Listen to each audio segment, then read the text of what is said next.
حمزہ ایک ایسا لڑکا تھا جسے پورے گاؤں میں نالائق سمجھا جاتا تھا۔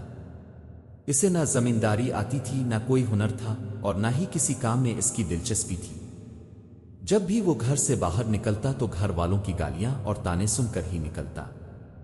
اس کے باپ ہر روز اس سے کہتے، او شرم نہیں آتی تجھے؟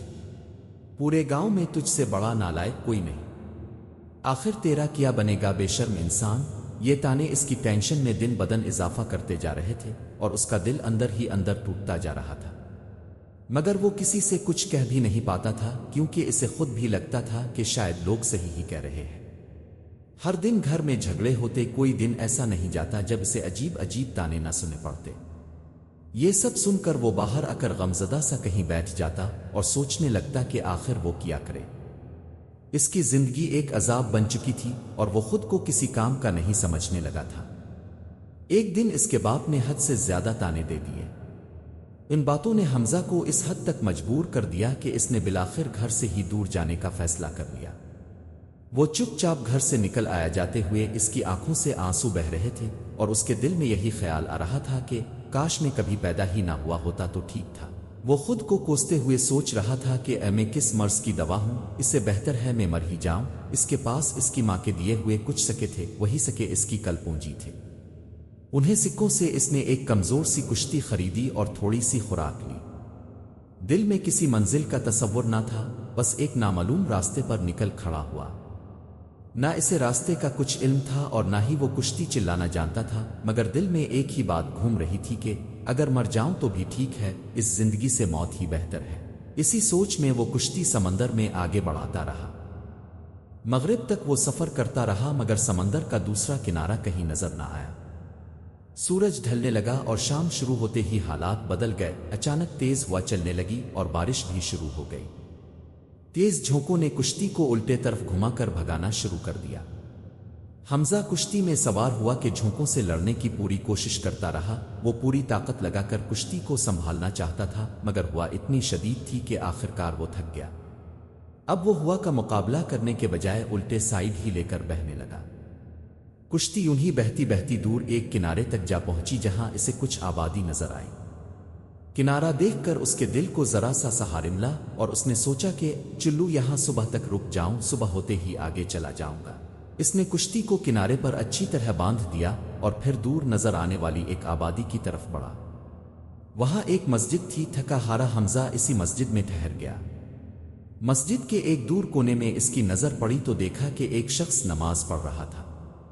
وہ خاموشی سے وہیں بیٹھ گیا اور جب اس شخص نے نماز مکمل کی تو حمزہ اس کی طرف بڑھا، سلام دعا کی اور پھر بارش رکنے تک اس کے ساتھ باتوں میں خود کو مشغول رکھنے لگا۔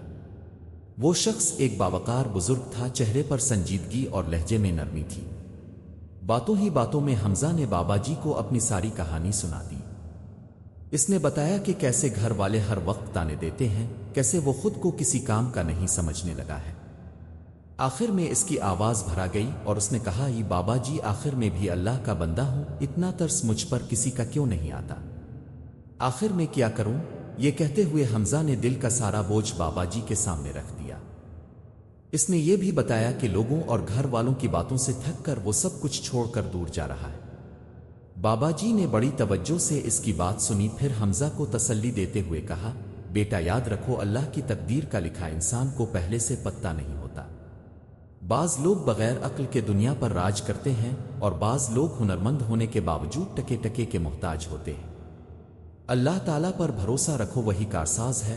بابا جی نے بات آگے بڑھاتے ہوئے کہا، اللہ تعالیٰ وہ راستہ بناتا ہے جو آپ کے ذہن و گمان میں بھی نہیں ہوتا۔ شاید آپ کی قسمت میں رزق زیادہ ہو، مگر وہ یہاں نہ ہو، کسی اور جگہ آپ کاف۔ صبح ہوتے ہی حمزہ نے وہاں سے رخصت لی اور پھر سے اپنے سفر پر نکل پڑا۔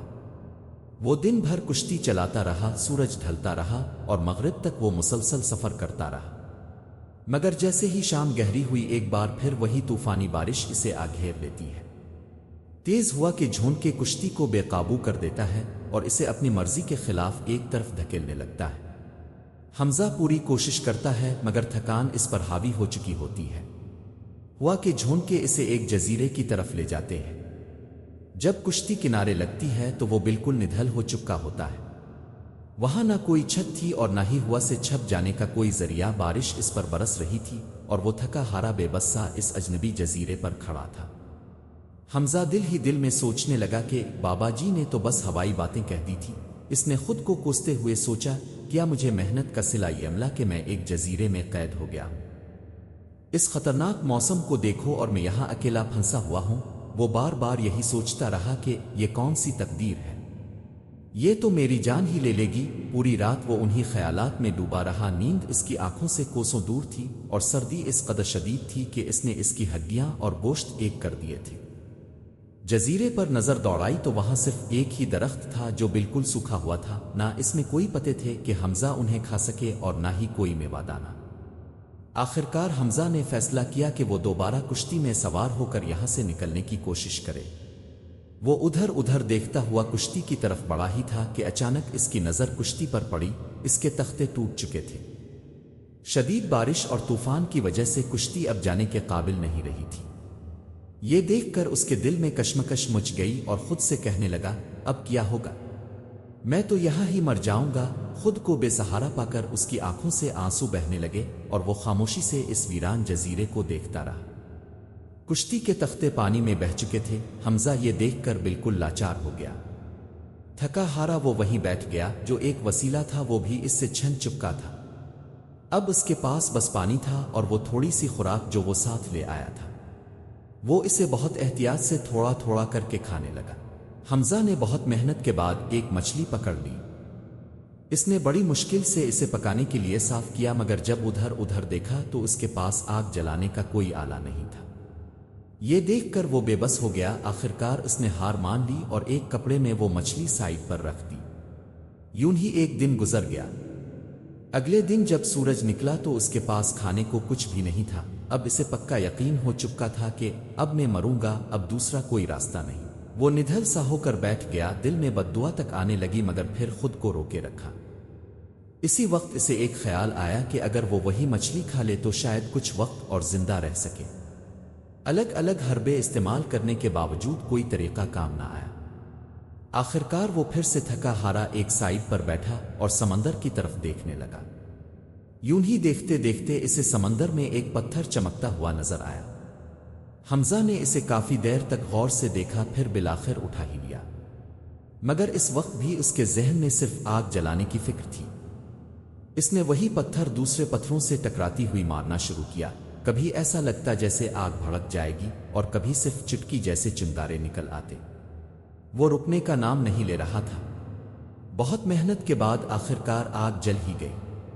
आग देखकर हमजा को एक लम्हे के लिए चैन मिला, मगर फिर वो सोच में पड़ गया कि ये आग आखिर जली कैसे। वो तो सारा दिन पत्थरों को घुसता रहा था।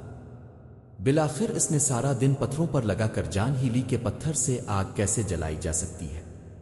लिहाजा इसने मछली पकाई और खा ली। कमजोर जिस्म में कुछ ताकत आई तो वो वहीं बैठ गया। अगले दिन हमजा शदीद बुखार में मुब्तला हो गया। वो जजीरे पर बेसहारा पड़ा था और अल्लाह उल्लाह करता जा रहा था। कमजोरी, दुखों और बेचैनी ने इसे बिल्कुल निधल कर दिया था। इसी हालत में शदीद गुस्से में आकर उसने अपनी ही कुश्ती को आग लगा दी। देखते ही देखते कुश्ती जलने लगी और साथ ही वो सूखा हुआ दरख्त भी आग की लपेट में आ गया। शोले बुलंद होते चले गए और आसमान को छूने लगे। इसी दौरान अचानक दूर से आवाजें गूंजने लगी। हमजा सीधा खड़ा हो गया और घबरा कर उधर उधर देखने लगा कि ये आवाजें कहां से आ रही हैं। इतने में इसकी नजर समंदर पर पड़ी तो एक बड़ी समंदरी कुश्ती तेजी से इसकी तरफ बढ़ती हुई आ रही थी। हमजा काम शाम छोड़कर जिंदगी का सहारा देखकर दिल ही दिल में खुश हो गया। इसे यूं लगा जैसे मौत के मुंह से वापस आ गया हो।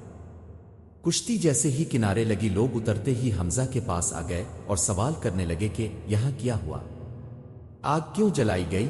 हमजा ने घबराते हुए मगर सच्चाई के साथ सारा वाकया एक एक करके बता दिया। जजीरे से लेकर कुश्ती जलाने तक की पूरी कहानी सुना दी। वो लोग किसी और मुल्क के थे और बादशाह के आदमी थे।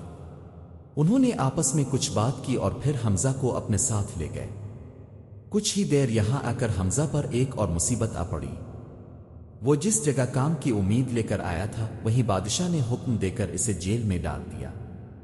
जेल में हमजा का दिल बैठ गया। इसने बहुत मिन्नत समाजत की, हाथ जोड़कर बादशाह से आज़ादी की भीख मांगने लगा।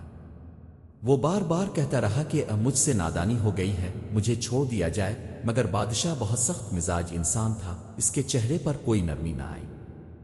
इसने हमजा को गौर से देखा और कहा, अगर तुम्हारे पास कोई हुनर है तो बताओ, कोई ऐसा काम जिससे मेरी बादशाहत को फायदा हो।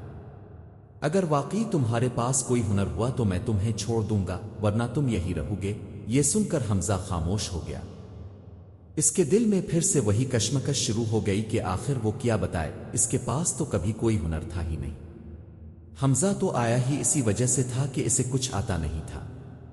लिहाजा बादशाह ने हुक्म देकर इसे जेल में दोबारा डाल दिया। जेल की तारीकी और सुनसान माहौल में हमजा 2-3 दिन तक यूं ही पड़ा रहा। वो हर वक्त सोच विचार में डूबा रहता। फिर एक दिन इसके जहन में ख्याल आया कि मुझे तो वाकई कुछ भी काम नहीं आता, मगर एक बात है, मैं पत्थर से आग जला सकता हूं। वो खुद ही सोचकर उदास हो गया कि ये कौन सा बड़ा काम है, शायद लोग मुझ पर हंसेंगे। फिर इसने दिल को समझाया कि कहने में क्या हर्ज है, वैसे भी मैं जेल में ही हूं। इसी सोच के साथ हमजा ने जोर से आवाज दी, मुझे एक काम आता है, मुझे बादशाह के सामने ले जाओ, मैं उन्हें बताऊंगा। सिपाहियों ने यह सुना तो हमजा को पकड़कर बादशाह के सामने पेश कर दिया। दरबार में सारे रियाया खड़े थे और सबकी नजरें हमजा पर जमी हुई थी।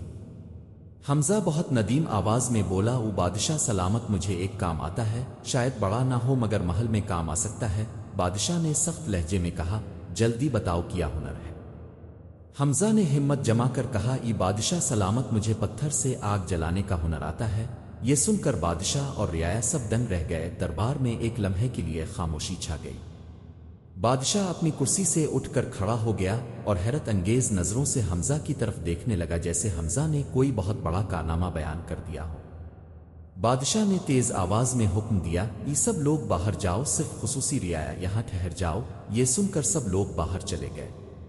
बादशाह ने रियाया को इकट्ठा करके कहा, आज के बाद तुम सब हमजा की इज्जत करोगे, ये मेरा मुशीर खास होगा।